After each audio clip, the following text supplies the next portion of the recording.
नमस्कार, मैं शाश्वता वालिगा आप सभी को अपने चैनल में हार्दिक स्वागत करती हूँ। आज हम बात करेंगे वैदिक ज्योतिष के बारे में। बृहद पराशर होरा शास्त्र में पराशर ऋषि ने मंगल दोष के बारे में डिस्क्राइब किए हैं।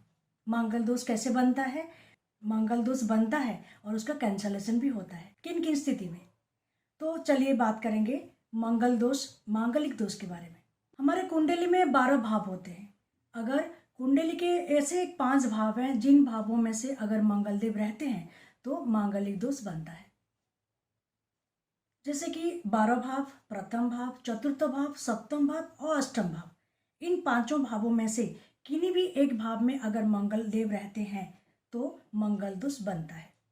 इन भाव जो हैं, अलग अलग भावों में से अलग अलग बातें पता चलता है। अगर 12 भाव में मंगल हैं, इसका मतलब है आपके जो लाइफ पार्टनर है उनका मिसफॉर्चून।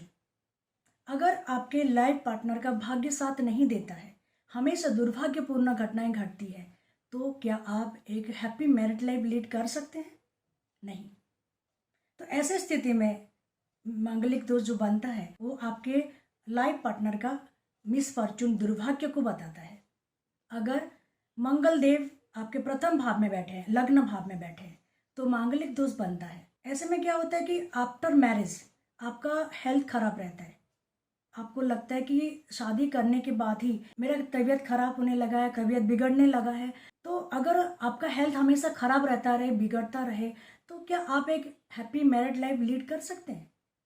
आपका हेल्थ अच्छा होना जरूरी है। अगर मंगलदेव आपके चतुर्थ भाव में रहते हैं, इसका मतलब है आपका लाइफ पार्टनर के साथ डिस्कॉर्ड होगा। इसका मतलब है मन मुटाव होगा, लड़ाई हो सकता है, झगड़े हो सकते हैं, और जो ओपिनियन है, मत, वो एक जैसा नहीं होते। आप कुछ सोचते हैं तो वो कुछ सोचते हैं, उनको कुछ पसंद तो आपको दूसरा कुछ पसंद। तो ये जो अलग अलग ओपिनियन होता है, अगर दोनों का एक ही ओपिनियन हो तो एक अच्छा लाइफ हम लीड कर सकते हैं। अगर अलग अलग ओपिनियन है तो बहुत डिफिकल्ट होता है मैरिड लाइफ को अच्छी तरह से बिताने का। अगर मंगलदेव सप्तम भाव में विराजमान करते हैं, 7th हाउस में, इसका मतलब है आपके लाइफ पार्टनर के साथ आपका दुश्मनी होगा। कभी कभी लगता है ना कि पता नहीं किस जन्म का दुश्मनी निभाने के लिए हम शादी किए। आप कुछ बोलेंगे तो वो दूसरा कुछ जस्ट उल्टा काम करेंगे। मान लो कि दुश्मनी उतार रहे हैं। कभी कभी लाइफ पार्टनर का डेथ भी हो जाता है और मैरिड लाइफ बहुत अनहैप्पी रहता है। अगर मंगलदेव आपके अष्टम भाव में विराजमान कर रहे हैं, इसका मतलब है you never lead a happy married life.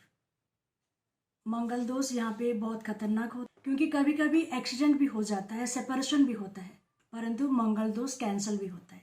मंगल दोष परिहार भी होता है, खंडन भी होता है, और किन स्थिति में मंगल दोष खंडन होता है उसके बारे में चर्चा करेंगे। अगर गुरुदेव बृहस्पति आपके केंद्र भाव में बैठे हुए हैं या त्रिकोण भाव में बैठे हैं, जैसे कि 1, 4, 7 या 10 भाव में केंद्र भाव में बैठे हुए हैं, या त्रिकोण भाव में 5 और 9 भाव में बैठे हुए हैं, आपका मंगल दोष खंडन हो चुका है। अगर चंद्रदेव केंद्र भाव में बैठे हुए हैं, अर्थात 1, 4, 7 या 10 भाव में बैठे हुए हैं कहीं पे भी, तो आपका मंगल दोष खंडन हो चुका है। अगर राहुदेव छठे भाव में या एकादश भाव में बैठे हुए हैं, आपका मंगल दोष खंडन हो चुका है। अगर चंद्रदेव के साथ मंगलदेव विराजमान है, युति कर रहे हैं इन्हीं भावों में से किन्हीं भी भाव में, इसका मतलब है आपका मंगल दोष खंडन हो चुका है। अगर गुरुदेव बृहस्पति के साथ मंगलदेव विराजमान है, मतलब आपका खंडन हो चुका है मंगल दोष। अगर शनिदेव के साथ मंगलदेव विराजमान कर रहे हैं, युति हो रहा है, इस स्थिति में भी आपका मंगल दोष खंडन हो चुका है। अगर शनिदेव का पूर्ण दृष्टि मंगलदेव के ऊपर पड़ रहा है, अर्थात तृतीय दृष्टि या सप्तम दृष्टि या दशम दृष्टि, इसका मतलब आपका मंगल दोष खंडन हो चुका है। इसलिए अगर चंद्र मंगल योग बन रहा है या शनि या मंगल ये दोनों साथ में बैठे हुए हैं, तो मंगल दोष का भय और नहीं रहता है, मांगलिक दोष और नहीं बनता है, ये खंडित हो जाता है, खंडन हो जाता है। अगर मंगल मेष राशि में या वृषभ राशि में या सिंह राशि में विराजमान है, इसका मतलब आंशिक मांगलिक दोष बनता है, जिसको कि हम पूजा पाठ के जरिए उसको ठीक कर सकते हैं। अगर आपके कुंडली में मांगलिक दोष बनता है और वो खंडित नहीं हो रहा है, इसका मतलब विवाह से पहले आपको मांगलिक दोष का परिहार अवश्य ही करनी चाहिए। अगले एपिसोड में मैं ऐसे ही एक इम्पोर्टेंट टॉपिक के बारे में डिस्कशन करूंगी। तब तक के लिए आज्ञा दीजिए।